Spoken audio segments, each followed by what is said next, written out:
सामाजिक न्याय के पुरोधा जननायक आदरणीय कर्पूरी ठाकुर जी को मरणोपरांत भारत रत्न मिलने पर मैं हमारी भारत की सरकार और हमारे प्रधानमंत्री आदरणीय नरेंद्र मोदी जी का आभार प्रकट करता हूं। लंबे समय से न सिर्फ बिहार वासियों की बल्कि देशवासियों की ये मांग रही थी कि कर्पूरी ठाकुर जी को जन सेवा में उनके योगदान के लिए जिस तरीके से उन्होंने पंक्ति पर अंतिम पायदान पर खड़े व्यक्ति को मुख्य धारा के साथ जोड़ने के लिए आजीवन उन्होंने प्रयास किया, उनके इस प्रयासों को मद्देनजर रखते हुए भारत रत्न उनको जरूर मिलना चाहिए। आज देशवासियों की उस मांग को हमारे प्रधानमंत्री जी ने सम्मान देने का काम किया। इसके लिए एक बार फिर से मैं हमारी केंद्र की सरकार और भारत के प्रधानमंत्री आदरणीय नरेंद्र मोदी जी को बहुत बहुत धन्यवाद। देखिए, सर्वप्रथम मैं तो केंद्र सरकार को बिहार की जनता और देश के वंचितों की ओर से मैं इसके लिए धन्यवाद देता हूं, कोटिशः धन्यवाद देता हूं। कर्पूरी ठाकुर, मेरा सौभाग्य रहा कि कर्पूरी ठाकुर एक समाजवादी नेता थे। मेरे गांव के एक बड़े समाजवादी नेता थे कपिल देव बाबू, जो दोनों साथ काम करते थे। मैंने कर्पूरी जी को नजदीक से जानने का काम किया है। कर्पूरी जी एक सामाजिक समरसता के प्रतीक थे।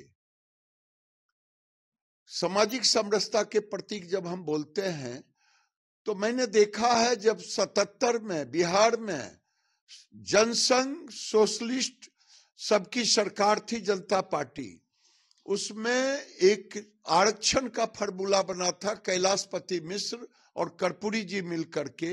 लेकिन दुर्भाग्य रहा कि सामाजिक समरसता के पौधा, वंचितों के आवाज, गरीबों के मसीहा कर्पूरी को अगर किसी ने दरकिनार कर दिया तो लालू प्रसाद यादव ने कर दिया। बिल्कुल, ये बिहार के लिए बड़ा ही गौरव का क्षण है और जिस हिसाब से बिहार के लिए ही नहीं, इस देश में संपूर्ण भारतवर्ष में उन गरीबों के लिए गौरव का क्षण है जिसके लिए कर्पूरी ठाकुर जी ने आजीवन संघर्ष किया था।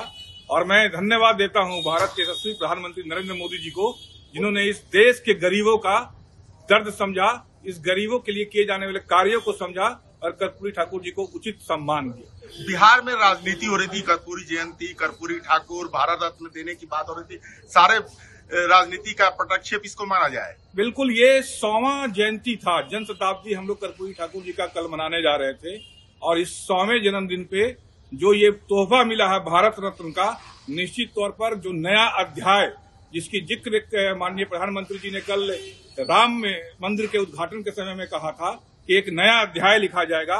इस देश का एक नया अध्याय चालू हो चुका है, एक नया कालचक्र लिखा जा रहा है। देखिए, बेहद स्वागत योग्य कदम है, लेकिन इसकी पृष्ठभूमि जानिए। लालू जी के वैचारिक गुरु थे, नीतीश जी उनके सानिध्य में थे और मुझे तो स्मरण है प्रधानमंत्री जी के समक्ष 2-2.5 साल पूर्व हमारे तेजस्वी जी ने पुरजोर तरीके से इस मांग को की थी। तो ये जो एक धर्मांधता का तमाशा कर रहे थे, उसमें उनको लगा कि सामाजिक न्याय की धारा उस पर भारी है। तो ये फैसला मैं समझता हूं जैसे भी लिया गया, उन्हें पता है कि वो प्रोजेक्ट जो उन्होंने सोचा कि उससे काम चल जाएगा 22 जनवरी वाला, वो बहुजन धारा के समक्ष झुक गई। अब इतना ही आग्रह है प्रधानमंत्री जी से कि हमने जातिगत जनगणना करवाई, फिर आरक्षण का दायरा बढ़ाया, इसे 9वीं सूची में शामिल करके वो सही श्रद्धांजलि होगी, नहीं तो भारत रत्न सांकेतिक लगेगा। माननीय प्रधानमंत्री जी, राहुल गांधी पर एफआईआर हुआ है असम में।